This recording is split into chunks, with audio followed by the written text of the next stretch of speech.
রাজধানীর সোহরাওয়ার্দী উদ্যানে অনুষ্ঠিত বাংলাদেশ জামায়াতে ইসলামী জাতীয় সমাবেশে যোগ দিয়েছেন জাতীয় নাগরিক পার্টি এনসিপির উত্তরাঞ্চলের মুখ্য সংগঠক সার্জিস আলম। শনিবার দুপুর ৩টের দিকে তিনি সমাবেশস্থলে উপস্থিত হন। সমাবেশে আরও যোগ দিয়েছেন খেলাফত মজলিসের মহাসচিব আহমদ আব্দুল কাদের, গণ অধিকার পরিষদের সভাপতি নুরুল হক নূর এবং অন্যান্য কয়েকটি রাজনৈতিক ও সামাজিক সংগঠনের প্রতিনিধিরা। বক্তব্য দিয়েছেন জুলাই আন্দোলনে নিহত আবু সাইদের ভাই রমজান আলী, ইমাম হোসেনের ভাই রবিউল ইসলাম, শাহরিয়ার হাসান আলভির পিতা আবুল হাসান এবং বুয়েটের নিহত শিক্ষার্থী আবরার ফাহাদের পিতা বরকতুল্লাহ। এছাড়া বক্তব্য রাখেন জাগবার সহসভাপতি রাশেদ প্রধান এবং হিন্দু মহাজোটের মহাসচিব গোবিন্দচন্দ্র প্রামাণিক। জামায়াতে ইসলামের এই সমাবেশে ৭ দফা দাবি উত্থাপন করা হয়।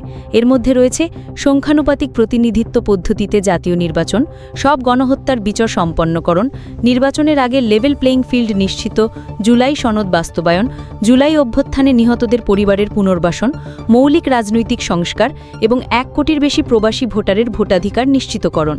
শনিবার দুপুর ২টায় কোরআন তিলাওয়াতের মাধ্যমে সমাবেশের আনুষ্ঠানিক উদ্বোধন হয়। সকাল থেকে চলে সাংস্কৃতিক অনুষ্ঠান ও সংগীত পরিবেশনা।